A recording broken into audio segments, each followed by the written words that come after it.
Ahoi, armsad vaatajad! Oleme jälle ühe võistluse lõpetanud. Juba lõunal, kell on praegu 21.59, saab kohe 10. Ja sain just rattaga pakitud ja kotti samamoodi. Ja mõtlesin siin, et mis mul ikka muud teha, et räägin võistlusest ja õnneks jällegi tublid naisvõistlejad on siin asju filminud ja mida ma saan vaadata ning mida ma saan teile jagada. Et jälle väike analüüs. Ujumise stardikoha valik oli üsna keskel. Mu number oli 27 ja võistlejad kokku oli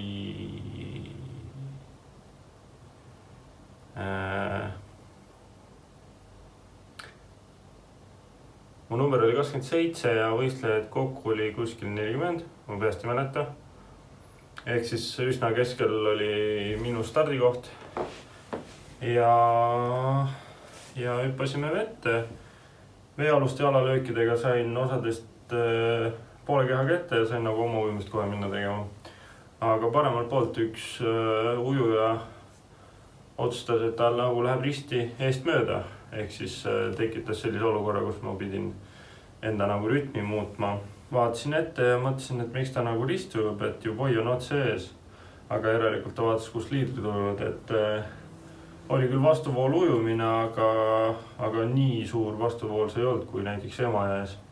Seekord tundsin ennast vees veidi paremini ja sain natuke paremini aru, kus ma olen ja mis positsioonil ma ujun.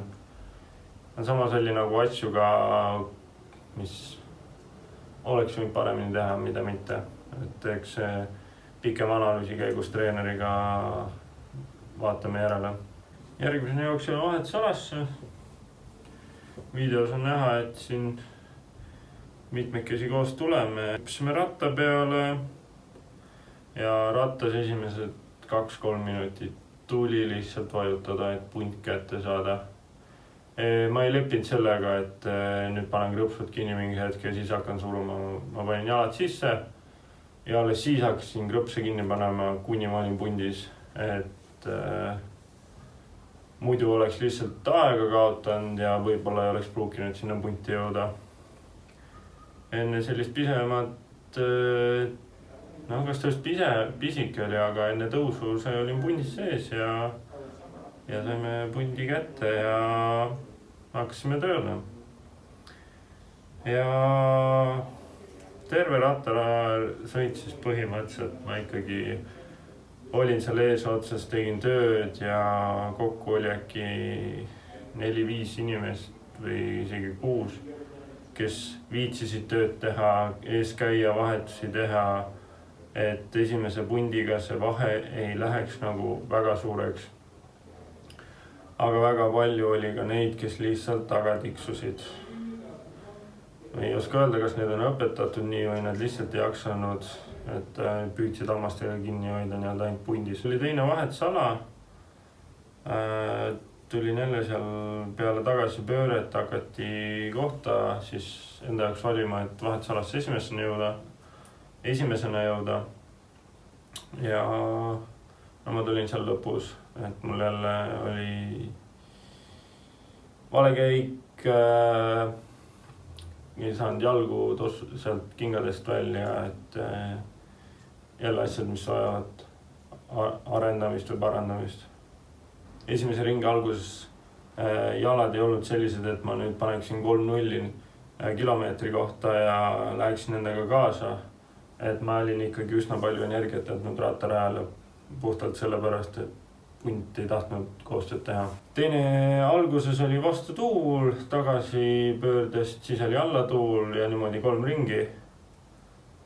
Joogipunkti oli ühe ringi peal 2, mis oli nagu hea, sest temperatuur täpselt sellel kellaajal oli juba 20+ kraadi päikese käes, mis minu jaoks oli üsna soe. Finišis olin 25. Lõpuaeg oli 54 minutit veidi peale. Ma panen need ajad video alla.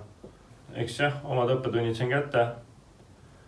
Nüüd varahommikul lendame Kiievisse, siis Kiievist Frankfurti ja Frankfurdist koju. Ja siis teeme viimased ettevalmistused enne Euroopa meistrivõistlusi, mis on siis Kitzbühelis. Ja peale seda vaatame, mis siis järgmisena ees ootab. Seniks aga olge vahvad, olge tublid. Tahate videosid näha, siis või tahate, et kui teil oleks teade, et tellige mu kanalit, pange kellukest siis. Ja näeme järgmine kord. Olge vahvad.